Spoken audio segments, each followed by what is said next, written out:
सभी छोटे बड़े श्रोताओं को सुनीता भटनागर का प्यार भरा नमस्कार। ऑडियो स्टोरीज के हमारे चैनल कहानी जगत में आप सभी का स्वागत है। हिंदी कहानियों की श्रृंखला में आइए आज सुनते हैं अनघ शर्मा द्वारा रचित कहानी शाह बलूत का पत्ता। प्रेम युद्ध से पलायित देवताओं का स्वांग भर है। चौमासों की रात की उमस और आकाश में बादल। आकाश का हर हिस्सा आज बादलों से पटा पड़ा था। बूंदें लबालब भरी हुई थीं, इतनी कि कोई एक बूंद भी हिले तो बीच का तारतम्य ही टूट जाए। आज पानी ना पड़े, उसने सोचा। उधर छत पर कोई किसी को कहानी सुना रहा था, जिसके टूटे टूटे शब्द उसके कानों में पड़ रहे थे। आला खोल टटिया, बाला खोल टटिया, मैं खोल टटिया, चैं खोल टटिया। उसे यूं लगा जैसे कोई मन के भीतर के किवाड़ खटखटा रहा हो, बार बार कह रहा हो, खोलो, खोल दो ये दरवाजे जिनके पीछे जाने क्या क्या बंद कर रखा है तुमने। सरसराती बूंदें जैसे ही उसके माथे पर पड़ी, किसी ने भड़बड़ा के मन के किवाड़ खोल डाले। उदास रातों की उदासी अब उसकी आंखों से झर रही थी। उधर चैं अपनी माँ को बता रहा था कि कैसे धोखे से भेड़िए ने आला बाला मैं को खा डाला और कैसे उसने छुप के अपनी जान बचाई। दिल के प्यारे यूं भी कब किसी के साथ लंबे समय तक रहते हैं, उसने सोचा, और आंगन से खींच के खाट बरामदे में डाल ली और बड़बड़ाना शुरू कर दिया। मन में तो चौमासा नहीं है, यहाँ तो अगहन उतर पूस लगा है, और ऐसी ठंड में कोई मन उघाड़ता है कहीं अपना। मन यूं भी मन है, कोई मिट्टी का ढेला तो नहीं कि ओस झरे और बिरवा पात फूट पड़े। मन सूखने के बाद कभी हरा हुआ है भला? मन का सूखना जमीन के सूखने से ज्यादा खतरनाक है। मन के सूखने से आस भी सूख जाती है। रेवा के तो मन और आस कब के ही सूख चुके थे। रेवा ने टिमटिमाते बल्ब की रोशनी में गर्दन घुमा के देखा। लंबे बरामदे को अंधेरे, सीलन और नमी ने एक साथ घुल मिल के डरावना सा बना दिया था। गर्दन घुमा के देखने पर अंधेरा ही दिखता है उसे, उसके आगे कुछ नहीं, और अब दूर तक देखने के लिए बचा ही क्या है उसके पास। अम्मा न जाने कब से आकर उसके पीछे खड़ी थी। ऐसे चौरे में क्यों सुला रखा है इसे? अंदर ले जाओ, बरसाती हवा है, छाती में बैठ जाएगी। अंदर बहुत उमस है, तुम क्यों सोते से उठ के आ गई? हम तो इसकी गद्दी देने आए थे, दिन में ही बना ली थी और सोचा तुमसे चाय की पूछ लें, अपने लिए जा रहे थे बनाने। नहीं, रहने दो, मन नहीं है। तुम वापस क्यों नहीं चली जाती रेवा? कब तक भाइयों के ऊपर रहोगी? जाने किस जात को जात की लड़की को बेटी बना के उठा लाई हो। इस 8 महीने की बच्ची में तुम्हें जात को जात दिख रही है। क्या करोगे यहाँ रहकर? कल को तुम्हारे भाइयों के अपने घर होंगे तब कौन पूछेगा तुमको? जिंदगी कोई ऐसी चीज तो नहीं जिसे जैसे चाहो वैसे चला लो। ऐसी जिंदों से तो कहीं गिरहस्ती चली है भला? इसका कोई जवाब नहीं है मेरे पास अम्मा। और क्या मालूम, भाई निभा ही लें। निभा भी लें तो तुम अपने लिए कुछ नहीं करोगी क्या? क्या करूं? कुछ काम ही कर लो, कोई नौकरी। इस लड़की के लिए ही सही थोड़ा सा चेत जाओ। बीए तो हो ही तुम। बीए करने ही कहाँ दी तुमने अम्मा? पहले साल के बाद ही तुमने शादी कर दी। अब इतने साल बाद आधी अधूरी पढ़ाई की क्या बिसात? अरे इंटर तो हो ही। खाली इंटर से क्या होगा? अरे आंगनबाड़ी में ही भर्ती हो लो, 225 मिल रहे हैं। ठीक है, भर देंगे फॉर्म। दारोगा की 3 चिट्ठी आ चुकी हैं अब तक। कहो तो भैया से खबर भिजवा दें कि आके ले जाएं तुम्हें। चली ही जाओ तो ऐसी कोई नौबत ही ना आए।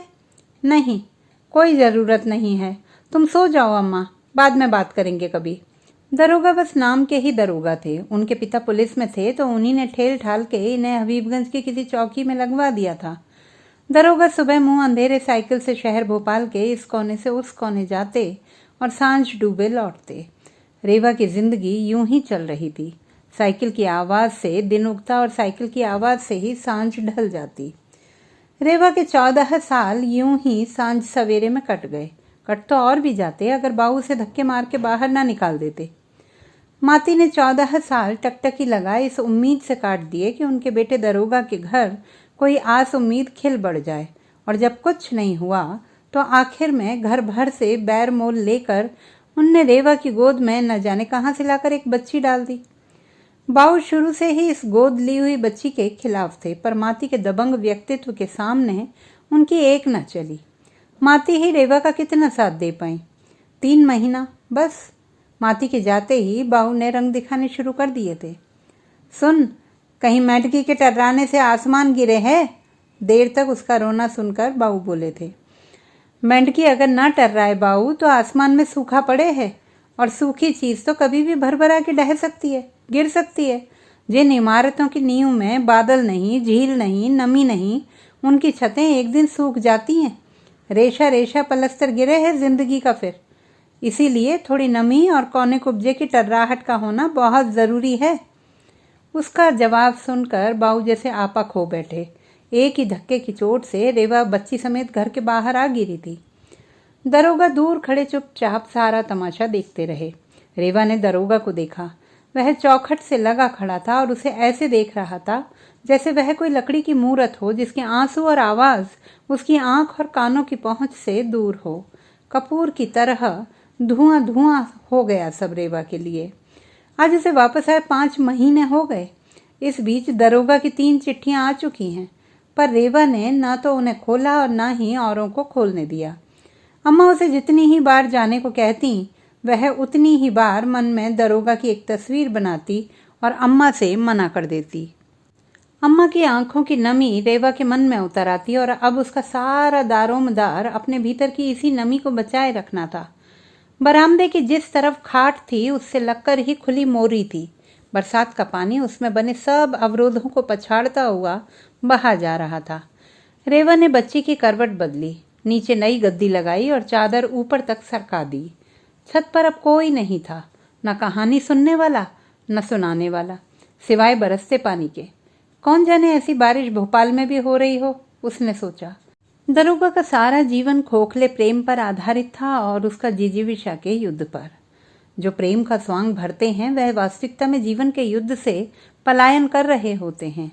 प्रेम इसीलिए युद्ध से भागे हुए देवताओं का स्वांग भर है और कुछ नहीं। धूप का तीखापन, दोपहर की निसंगता और उजाड़ सा अपना अस्तित्व खोता ये छोटा सा स्टेशन। उसने दाएं बाएं सर घुमा के देखा। एक चमकदार चौंध हर ओर पसरी पड़ी थी। दूर दूर तक सिवाय चिमनियों के कुछ और नजर नहीं आता था। या तो उस चौहद्दी के बाहर हर चीज बहुत छोटी है, या अब ये चिमनियां बहुत ऊंची उठ गई हैं। पिछली बार जब आई थी यहाँ तो 7 साल पहले आई थी। उस समय ये नया पुल नहीं था। इसकी जगह जर्जर हिलता कांपता बिल्कुल इसका जुड़वां पुल था, या ये उसका जुड़वां है। जीजी की चिट्ठी ना आई होती तो वह अब के भी नहीं आती। हर साल आना यूं ही टाल देती है वो। अब ये शहर सिकुड़ते सिकुड़ते इतना छोटा हो गया है कि उसकी स्मृति पटल और मन से कब का गुम हो चुका है, मिट चुका है। मिटना बनने से भी जटिल प्रक्रिया है, ठीक वैसे ही जैसे धूसर होना चमकीले से ज़्यादा कठिन है। मिटने बनने के बीच एक पड़ाव वह भी होता है जिसे उजाड़ कहा जाता है। जैसे पहले शहर उजाड़ हो जाते हैं फिर डूब जाते हैं, ठीक वैसे ही आदमी पहले उजाड़ हो जाता है फिर मिट जाता है। फर्क बस इतना होता है कि शहर मिटते हैं तो कुछ सदियों का इतिहास गर्क होता है, और आदमी मिटता है तो सदियों के इतिहास के साथ भविष्य भी गर्क हो जाता है। फिर भी मिटने में एक चमकीला सितारा छुपा होता है जिसे देखने के लिए धैर्य चाहिए, पर धीर धरने वाले बहुत होते ही कहाँ हैं।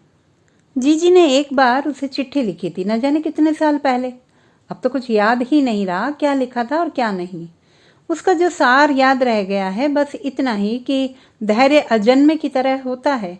जो समय से पहले हो जाए तो कमज़ोर, और समय बीतने पर हो तो उसके गले पर नाल लिपटी होती है। उसे मरना तो दोनों ही हाल है। कोई बिरला ही इस अजन्मे को समय पर ला पाता है। जाने कब रिक्शा रुका और जुगनू की तंद्रा टूटी। गली बस इतनी बदली थी कि ईंट का खड़ंजा हटाकर सीमेंट की सड़क बना दी गई थी उसकी जगह। बाहर का बरामदा धूल की पतली परत से ठीक वैसे ही ढका था जैसे बरसों पहले गर्मियों में रहता था। कुछ भी तो नहीं बदला था। वही मई की झोंके खाती दोपहर थी, वही पाठक जी का लहक लहक बिखरता गुलमोहर। वह बहुत देर तक दरवाजे पर खड़ी रही। इसे खटखटाए या नहीं? क्यों होता है ऐसा? आप अपने ही दरवाजे पर दस्तक देने से घबराएं? घर बाहर और घर भीतर के माहौल में क्यों जमीन आसमान का अंतर आ जाता है कि आप चाहकर भी मन पर चढ़ी सांकल खोल ही ना पाओ? उसने सोचा। कौन थी वह इस घर की? कोई भी तो नहीं। जाने किस सनक में माती कहाँ से उठा लाई थी उसे और जीजी को पालने का जिम्मा दे डाला था उन्होंने। कोई नहीं जानता। जीजी खुद ही नहीं जान पाई आज तक, तो वो कैसे जान पाती। कहने को तो वह उसकी माँ ही थी, पर बाकी लोगों की देखा देखी वह भी उन्हें जीजी कहती थी। उसके लिए जीजी सब छोड़ छाड़ कर यहाँ मायके आ गई और फिर लौट कर कभी वापस गई ही नहीं भोपाल। उन्हीं के लिए उसका मन बार बार रूखा हो जाता है। रेशम से नेह में वह क्यों जान के बार बार सूत का धागा पिरो रही है। जीजी का चेहरा बदलकर बिल्कुल नानी जैसा लगने लगा था। वैसा ही माथा, लंबी टुहड़ी, ढलती हुई हिम्मत, और इसी हिम्मत के सहारे उन्होंने जुगनू के लिए 33 साल काट लिए थे। न वापस ही गई और न ही कभी दरोगा को फटकने दिया। तुम्हें इतनी चिट्ठियां लिखी, तुमने एक का भी जवाब नहीं दिया जुगनू। क्या करूं जीजी, मन ही नहीं होता। चिट्ठी लिखने के मामले में बहुत काहिल हूं, तुम जानती तो हो।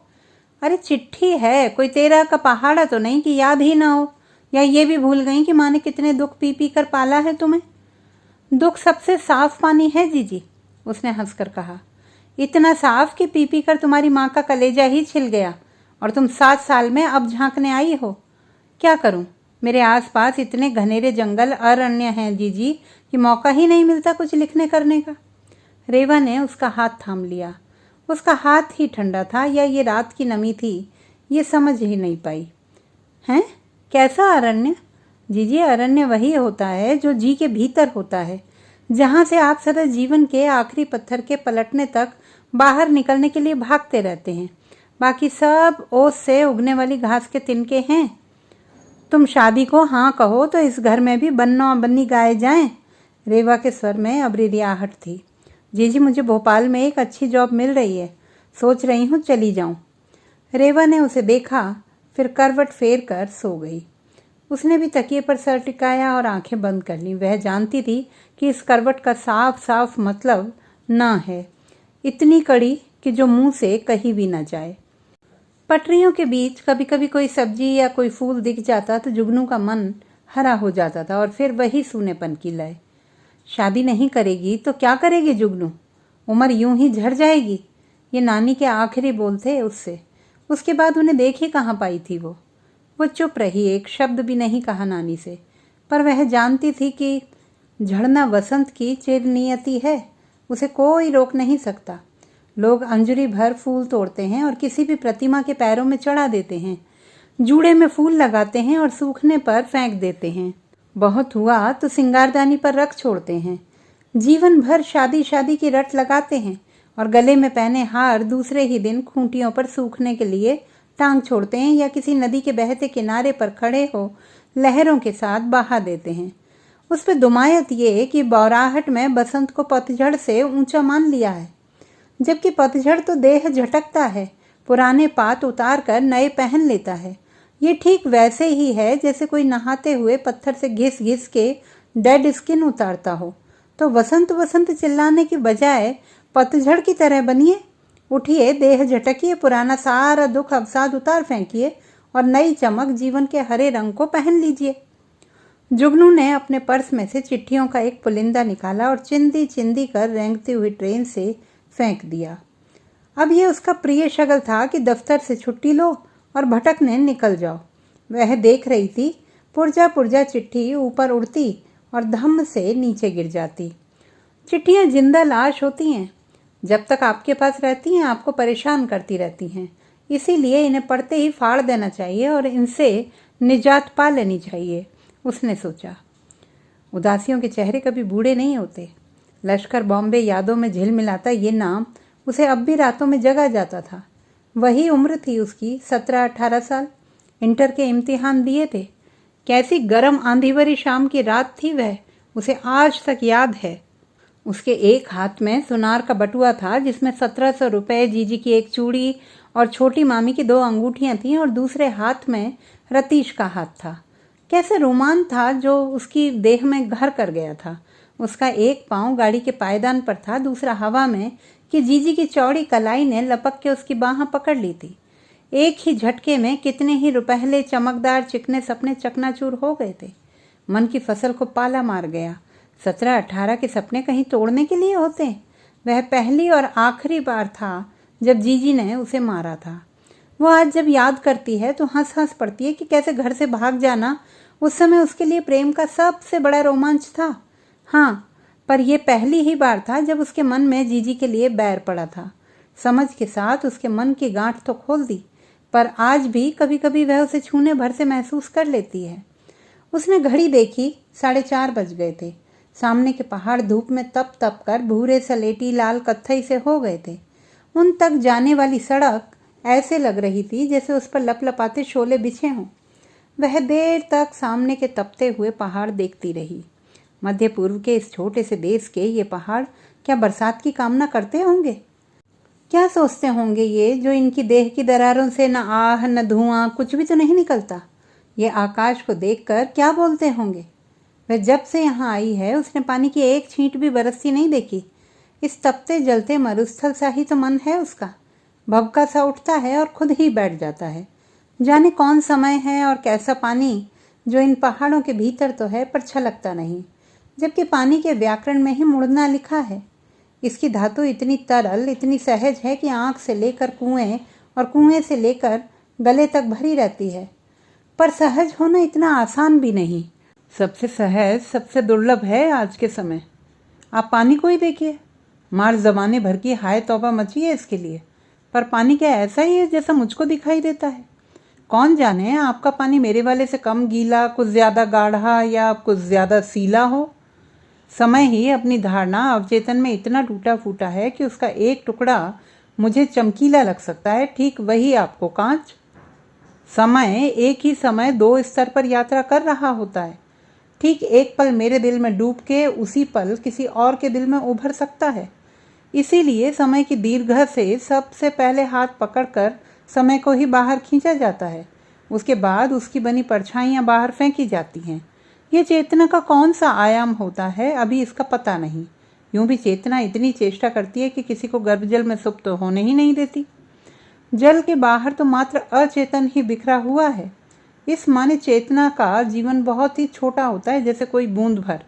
पर जब बैठे बैठे जी भराए और गला खुश्क, ऐन उस वक्त जिस पानी की तलाश में आप भागते हैं, ये वही गले में अटका पानी है या कोई दूसरा, या वही नन्ही बूंद? एक सी दिखने वाली चीज़ या एक ही चीज़ सबको समान लगे, ये अभी तक रहस्य ही है। मेरे सब रंग कौन जाने आपके लिए भी उतने ही चटकीले हैं भी या नहीं। मेरे लिए जो नीला बैंगनी है वह आपकी जानिब धूसर या भूरा तो नहीं। ये पहाड़ आकाश को देखकर कोई कामना कर पाते होंगे? जैसे धान बोया जाता है बरसातों में, ठीक वैसे ही तुम बरसातों में मेरी पीठ पर समय बोना, क्या कुछ ऐसा कह पाते होंगे? क्या कभी कोई भटकता बादल झुक झुक कर इनके कानों में ऐसा कहता होगा, हर तल के गहरे में एक तल छुपा होता है, जरा एड़ी पर उठकर तो देखो? ये सब दिमाग की कोई मनगढ़ंत बात है या सच ही? उसने सोचा। ठहरे हुए मन की थाह पाना यूं भी कहाँ आसान है। जुगनू के मन में भी समय की एक कील धस गई है मानो। भीतर जो भी पूरा है, संपूर्ण है, ये कील उसे ही टुकड़ों टुकड़ों में बांटे दे रही है। इसके एक किनारे वह है और दूसरे जीजी। सब अधूरा है उसके लिए, कुछ भी पूरा नहीं। पूरा तो कोई जी ही नहीं पाता। 100% कुछ भी नहीं होता। 99 में भी एक मिला के 100 बनता है। बिना मिलावटों के जिंदगी है ही नहीं। हर खरी चीज़ की नींव में कोई और भी मिला होता है, जैसे उसकी नींव में जीजी का कितना ही श्रम, दुख और प्यार मिला हुआ है, जिसे उसने बार बार जाने अनजाने रौंदा ही है।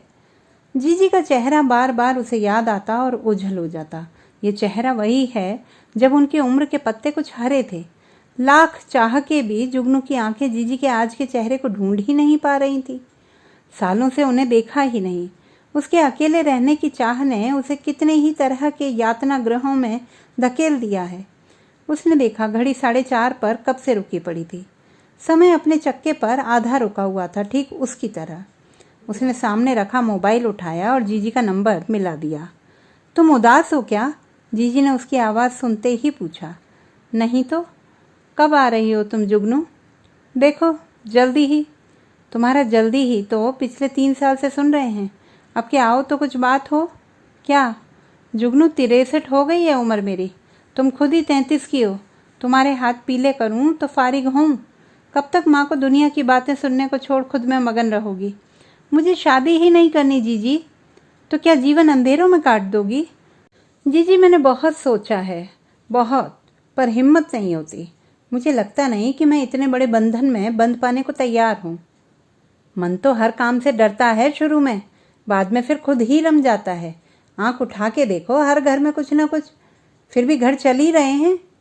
आंख उठा के तो सबसे पहले तुम ही को देखा था। तुम्हारा अपना घर ही कहाँ चला? तुम्हें जीवन भर खटते देखा, अकेले देखा, और शायद ऐसा ही डर तुमसे उतरकर मेरे भीतर आ गया है। लाली, जरूरी तो नहीं कि तुम भी माँ की लीक पकड़कर चल निकलो। जी, जरूरी तो जीवन में कुछ भी नहीं है। ठीक है, फिर आगे तुम्हारी इच्छा, कहकर उन्होंने फ़ोन रख दिया। इस एक पल के बाद रेवा के लिए सब रुका हुआ है, ठहरा हुआ है। हाथ पैर चलते हैं पर मन थम गया है। दुनिया को दिखता ही मानो सब सुचारू है, पर उन्होंने भीतर सीलन का एक धब्बा पकड़ लिया है जो दिनों दिन बढ़कर फैलता जा रहा है। ऐसी कोई शाख ही नहीं जो बारिश के बाद कांपे और एक बूंद भी न छटके, पर उनके आसपास तो सब सूखा है। फिर ये बारिश, सीलन कैसे पनप रही है? बहुत गौर करने पर उसने जाना कि ये उदासी है जो उनके भीतर बैठ गई है और अब फैलती जा रही है। क्या फ़र्क है खुशी और उदासी में? उसने खुद से पूछा और फिर खुद को कोई उत्तर नहीं दे पाई। उदासियाँ खुशी के बरबस ज़्यादा बोलती हैं। यूं भी देखो ना, हंसी सिर्फ उतनी ही फैलती है जितना कि होंठ खिंच पाते हैं और आंखें छल छला जाती हैं, जबकि उदासी में आंसू भी ज़्यादा निकलते हैं और आंखें भी देर तक गीली रहती हैं। जुगनू उनके जीवन की खुशी थी और उसका अकेलापन उनकी उदासी का स्थायी साथी। मीलों मील सूखी घास सड़क के दोनों तरफ बड़ी मुस्तैदी से फैली हुई है। इसी के बीच वह दौड़ी चली जा रही है। मृग तृष्णा सी ये घास एक ही बूंद के पड़ने से हरिया जाएगी। मन के विस्तृत बीहड़ में और है ही क्या सिवाय इस जली सूखी घास और इस सड़क के। ये सड़क इंतहाई तौर पर सीधी है और इसकी बुनियाद इतनी टेढ़ी है कि ज़रा दूर से ही गोल सरपीली टेढ़ी मेढ़ी लगती है। इसको बनाने वाले वास्तुकार के हाथों में इतनी ऐंठन है कि ज़रा दूर की सीधी सपाट राह को हथेलियों से रगड़ रगड़ कर टेढ़ा मेढ़ा कर देता है, क्योंकि लाखों लाख आंखें तो खराब हो नहीं सकती कि जिन्हें सीधी सपाट सड़क भी छल्लेदार लगे, गोलमोल लगे। जानते हो इस सड़क का नाम? जिंदगी है। जाने कब से रेवा की आंखें छल छला रही थीं। अम्मा चली गईं पर जुगनू उन्हें आखिर तक मिलने नहीं आई। कोई होता है जो अपने ही ठौर से उब जाए? जिसने तुम्हें पाला, तुम्हारे लाने खून पसीना एक किया, अब तुम उसी माँ को भूल जाओ। तुमने उसे बिगाड़ दिया रेवा। इतना लाड़ किस काम का कि औलाद हाथ से निकल जाए। बिन नाल लगी आज़ादी घोड़े और उसके मालिक दोनों को चोट पहुंचाती है। ये लड़की तुझे कुढ़ा कुढ़ा के मार देगी और तुम हाथ पर हाथ रखे रहना। वह कहती रहती, रेवा सुनती रहती। बात तो सच ही थी अम्मा की। पहले भी वह ऐसी ही थी, आज भी ऐसी ही है। पहले वह महीनों महीनों खबर नहीं लेती थी और अब सालों साल।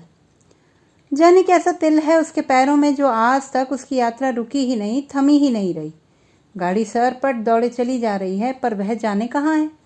उसे होश ही कहाँ है कब कौन सा पत्थर पलटा, कौन सा दिन बदला, कौन सा महीना लगा। जाना भी एक अनवरत क्रिया है। सूर्य एक जगह से जाता है तभी कहीं पहुंच पाता है। चंद्रमा जाता है तभी काले रेशम का धान खुल के बिखर पाता है। पर हर किसी को जाना भी नहीं चाहिए। जाने के लिए विशेष सर्ग जन्म लेते हैं। जैसे जाने के लिए महेंद्र ने जन्म लिया था, संघमित्रा ने लिया था और उसने लिया है। उसने सोचा, जुगनू, पिछले महीने तुम्हें बार बार फ़ोन करवाया पर तुमसे बात नहीं हो पाई। तुम जाने कहाँ थी? सो अब हार कर ये चिट्ठी भेज रहे हैं कि शायद तुम्हें मिल ही जाए। अम्मा ख़त्म हो गई पिछले महीने। जाने से पहले तुम्हें देखने की चाह लिए हुए ही चली गई। मुझे ही तुमको देखे तीसरा साल चल रहा है। कोशिश करना जल्दी आ सको मिलने। वैसे तो उम्मीद कम है हमें इसकी। तुम्हारी जीजी। उसके हाथ में जीजी की चिट्ठी थी। इसी से उसे नानी के जाने की खबर भी मिली। उदासी देर तक उसका दामन थामे बैठी रही। वह जाने कौन सी बार चिट्ठी पढ़ रही थी। कितनी तलखी थी इस चिट्ठी में, भर भरा के जैसे कोई पुल टूट गया हो और इसे जोड़ने की सारी जिम्मेदारी अब उसकी थी, सिर्फ उसकी। मौसम की नमी इस बार इतनी फैल गई थी कि फैलते फैलते उसने खिड़की दरवाज़ों को अपना स्थायी घर बना लिया था, और जिसके चलते घर के सभी खिड़की दरवाजे अकड़े पड़े हैं और बंद ही नहीं होते। ऐसी ही एक नहाई हुई सीली गीली रात में जब छोटे मामा दरवाजे की सांकल चढ़ाने जा रहे थे, ठीक तभी जुगनू का रिक्शा आकर रुका। उसने 1 मिनट उन्हें देखा, जैसे भूल ही गई थी कि उसके और भी रिश्तेदार हैं। उन्होंने उसे देखकर दरवाज़ा खोल दिया। जीजी कहाँ हैं? ऊपर हैं। ऐसी बरसात में ऊपर? ऊपर एक कमरा बनवा लिया है हमने। कमरा क्या था वो? कभी एक छोटा गुसलखाना हुआ करता था, जिसे नया फर्श और कलई करवा के जीजी के रहने के लायक बनवा दिया गया था। जीजी को देखकर उसका मन भर आया। पूरे 3 साल बाद देख रही है वह उन्हें। सेहत तो जैसे रही ही नहीं। ऐसा पैसा किस काम का जो अपनों के काम ना आ सके। अब के तुम मेरे साथ चलो जीजी, उसने कहा। कहाँ? मेरे घर। तुम्हारे घर? कल को तुम्हारी शादी होगी तो इस बुढ़ापे में गत बिगाड़ोगी मेरी। अरे अब इस उम्र में शादी होगी मेरी? आधी तो बीत गई जीजी। हमारी तो चाह रह ही गई। चाह का रंग झील की तरह होता है, इसमें सब सतरंग शाम को ही दिखते हैं। हर चाह आपके मन में छुपे प्रिज्म का काम करती है और आपके सुकून को कई कई रंगों में चटका देती है, बिखेर देती है। इसलिए जीजी, चाह से बचना चाहिए, यातना से बचना चाहिए। बरसात कब की रुक चुकी थी, पर आकाश में बादल अभी भी चंद्रमा के साथ लुका छिपी खेल रहे थे। कभी उसे ढक देते तो कभी उघाड़ देते। मैंने कागज़ बनवा लिए हैं जीजी। कैसे कागज़? तुम्हारे साथ चलने वाले। अब के साथ लेकर जाऊंगी तुम्हें। क्या सोचा तुमने? किस बारे में? शादी के। अब उस विषय में बात ना किया करो जीजी, ये टॉपिक ही खत्म है मेरी तरफ से। देर तक मौसम में चुप्पी की तरल हवा बहती रही। उन नींदी सी आवाज़ में रेवा ने उससे पूछा, तुम अब भी उन गोलियों को खा रही हो? कौन सी? वही जो पिछली बार आई थी तब खा रही थी, याद आया? नहीं, अब नहीं खा रही उन्हें। वो तो डिप्रेशन की थी, कोई साल भर हुआ बंद किए हुए। अब तो बहुत बेहतर है मन मेरा, पर कभी कभी के लिए अब वह दवा ठीक है। अब भी संभल जाओ, क्यों जीवन भर का अकेलापन मोल लेने का शौक पाल रही हो? 36 में भी लड़कियां ब्याह करती हैं, माँ बनती हैं। कौन उम्र निकल गई तुम्हारी शादी की? कैसी अजब जिदें पाल रखी हैं तुमने जुगनू। अच्छा, क्या अजब जिदें हैं मेरी? शादी नहीं करने की, अकेले रहने की। लोग तुम्ही को ना बोलेंगे क्या? क्या सब बेटियां अपनी माँ से ही सीखती हैं चीज़ें। हमने क्या गलत सिखाया तुम्हें? क्यों, तुम भी न जाने किसका बच्चा उठा लाई और फिर जीवन भर पाला। तुम्हारा तो बसा बसाया घर था जीजी। माँ होने की ललक ने जीवन भर को अकेला कर दिया तुम्हें। 200 रुपये की नौकरी की तुमने। वह मामा अच्छे थे हमारे जो निभा ले गए सब। क्यों छोड़ नहीं दिया मुझे? क्यों नहीं लौट गई तुम वापस? वो स्वाभिमान था मेरा जुगनू, और अपनी संतान कहीं छोड़ी जाती है? स्वाभिमान? गुरूर कोई ऐसी चीज़ है जिसे हथेली पर पाला जाए? इसे तो मन की खो में छुपा कर रखना चाहिए। हथेली पर तो नेह प्रेम पालने चाहिए। प्यार ही तो था तुम्हारे लिए, जिसके कारण सब छोड़ मैंने बस तुम्हें पाला जुगनू। रेवा के हाथ धीरे धीरे उसका माथा दबा रहे थे। तू एक काम कर जुगनू। क्या? तू एक बच्चा गोद ले ले। आस औलाद रहेगी तो अकेलापन इतना नहीं काटेगा। वो बिल्कुल भी नहीं चौंकी, जैसे जानती हो कि आज नहीं तो कल यही प्रस्ताव उसकी राह पर आना था। क्या जीजी उसे अपना सा बनाना चाहती हैं? नहीं, उनका ये सुझाव तो बार बार उसका बंद दरवाज़ा खटखटाने के बाद आखिरी दस्तक सा आया है। अब इस दस्तक को समझ उसे दरवाज़ा खोलना है या नहीं, ये उसका अपना निर्णय है। उसको चुप देखकर रेवा ने बात आगे बढ़ाई। ईसाइयों से ले ले, मैंने सुना है वह लोग गोद देने का काम करते हैं। नहीं, मिशनरियों पर अब शायद सरकार ने गोद देने से रोक लगा रखी है। तो फिर संतोष की बहू से पूछ, वह डॉक्टर है, उसके यहाँ से लिया जा सकता है। अच्छा देखेंगे, उसने कहा। बादल छंट गए थे। चारों तरफ चंद्रमा की हल्की नीली रोशनी फैली हुई थी। हवा में बरसात की नमी बरकरार थी। जुगनू ने पलट के देखा। जीजी कब की बात करते करते सो गई थी, पर नींद की पगडंडी जुगनू की राह से बहुत दूर थी। आकाश पर उजाला था, पर उसके भीतर अंधेरे की एक पूरी रस्सी लिपटी हुई थी। सबसे सीधा और सपाट अंधेरा सबसे ज्यादा डरावना, खतरनाक होता है। आड़े टेढ़े कुंडली मारे अंधेरे में कम से कम सोया तो जा सकता है, उसने सोचा और पलकें झपका ली। मेरे भीतर एक अहाता है जिसके अंदर परकोटे ही परकोटे हैं, सर्पीले वृत्त हैं, जिनमें फंसकर ना ही मुझे अब तक इसका पहला और ना ही आखिरी सिरा मिला है। मैंने उम्र के कितने ही साल इसके सिरे को ढूंढने में गुजार दिए, पर पांव आज भी एक ही जगह जमे हुए हैं। दिल तक कभी कुछ पहुंच ही नहीं पाया। शहरक से छोटी, जरा सी छोटी जो रग है ना, हको हुकूक के लिहाज से उसे ही दिल तक जाना था, पर देखिए पहुंचता कोई और ही है। कई बार एक एक सीढ़ी का अंतर पूरे का पूरा दायरा ही बदल देता है। ये भी ज़रूरी नहीं कि जो हस्ब मामूल हो वह बहुत आसान हो और हो भी जाए। और इसे आसान बनाने के लिए हम हर दूसरे तीसरे के आगे हाथ फैला देते हैं कि देखिए इन हथेलियों में कुछ है या नहीं। मेरा मन आज तक ये समझ ही नहीं पाया कि प्रेम क्या है और उसकी अर्हता क्या। मुझे लगता है कि प्रेम की सबसे बड़ी अर्हता ये होनी चाहिए कि प्रेम स्वयं अनिवार्य नहीं होना चाहिए। जैसे नारंगी, तांबई, पीले, हल्के हरे, गहरे हरे पत्तों के साथ एक ही शाख पर रह लेते हैं, ऐसे ही रहिए। कंधे बस आंसुओं की नमी सोखने के लिए बने हैं, न कि आंसुओं से गलकर गिरने के लिए। रेशम से जज्बात, आंखों के उजाले, हंसी के तार और भी न जाने क्या क्या, इन सब बातों में कई बार बड़ी बोरियत छिपी होती है। हर बंदगी का हक अदा करना यूं भी कहाँ आसान है। सांस लेने दीजिए, सांस लीजिए। जलने वाली हर चीज़ एक रोज़ जल ही जाती है, धूप हो या उजाला हो या शरीर। प्यार तो खैर बड़ी अनदेखी सी चीज़ है, जलने लायक हुई तो जल ही जाएगी। फिर कई बार मुझे लगता है कि ये कैसे जल पाएगा, क्योंकि प्यार में एक सतत गीलापन है, डैम्पनेस है। ये सीलन नमी की नहीं है, ये अलग तरह के अंधेरे की है, ठीक जैसे किसी मंदिर के अंधेरे गर्भगृह में होती है। आप अंधेरे के उस भीगे निचुड़े तत्व को महसूस कर पाते हैं पर छू नहीं सकते। इसलिए अब मुझे लगता है कि प्यार मन भीतर खिलने वाला एक इंडोर प्लांट है। ये सब किसी डायरी के पन्ने नहीं है, डायरी मुझे लिखनी भी नहीं आती। ये चिट्ठी भी नहीं है, चिट्ठी के मिजाज अलग हुआ करते हैं। ये कागज़ के टुकड़े पर लिखा गया कुछ उल जलूल सा है, जिंदगी के रंग जैसा।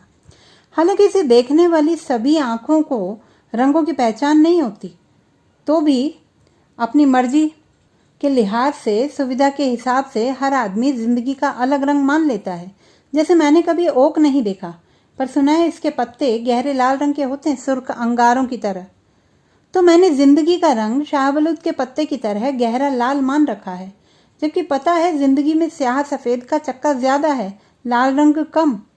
हम जिंदगी भर एक असासा, एक पूंजी बनाने की कोशिश करते हैं। इस असासे को माँ बाप दोनों मिलकर बनाते हैं, पर कई दफ़ा ये जिम्मेदारी किसी एक पर आ जाती है। तब मुझे ऐसा लगता है कि जो पूंजी माँ के हाथ तैयार होती है उसके मिजाज में एक नरमी रहती है। इसके बनने से ज़्यादा सावधानी इसे खर्चने बरतने में रखनी पड़ती है। ये ठीक वैसे है कि एक चांद पहाड़ की ओट तले निकले और एक झील की सतह पर डूब जाए। मुश्किलें, परेशानियां झील वाले चांद को सबसे ज़्यादा मिलती हैं। ये बार बार परछाइयों में बनता है, बिगड़ता है, पहाड़ के मजबूत चांद से उल्टा। पर कहीं किस्से कहानियों, गीत गज़लों में झील के चांद के अलावा कुछ और सुना है? नहीं ना। जिंदगी का असासा शाहबलूत की सुर्खी से लेकर झील की चांदनी के बीच डोलता रहता है। जैसे कई लोग काश्तदारों को अशोक का पेड़ मानकर जीवन भर उस पर लाल सफ़ेद फूल खिलने की आशा पाले रहते हैं, ठीक वैसे ही उसने सड़क पार दूर किसी अजब से पेड़ को अपने मन की राहत के लिए शाहबलूत का नाम दे दिया था। दिनों दिन बड़ी उम्मीद से खिड़की खोली जाती कि कोई तो लाल पत्ता दिखेगा। मौसम बदल रहे थे। दूर किसी ध्रुव के अजाने वीराने इलाके में किसी झील के ऊपर बर्फ लहक लहक के झूल रही थी और तह दर तह जमा हो रही थी। कहीं किसी दूसरे देश में असल शाहबलूत के पत्तों का रंग बदल रहा था, लाल हो रहा था। उधर पहाड़ की बड़ी बड़ी बाहों के नीचे खड़ा पेड़ आखिर जाने क्यों एक ही पत्ते को संभाले खड़ा था। उसने सोचा, जाने कब यह पत्ता रंग बदलेगा। हवा का एक झोंका जाने कब आया और अपनी चादर लहरा के शाम के सर पर उड़ा दी। खिड़की के कोने पर बैठा कबूतर फड़फड़ा के उड़ गया। जाने कैसे शाख से बंधे पत्ते का टांका खट से टूटा और पत्ता आज़ाद।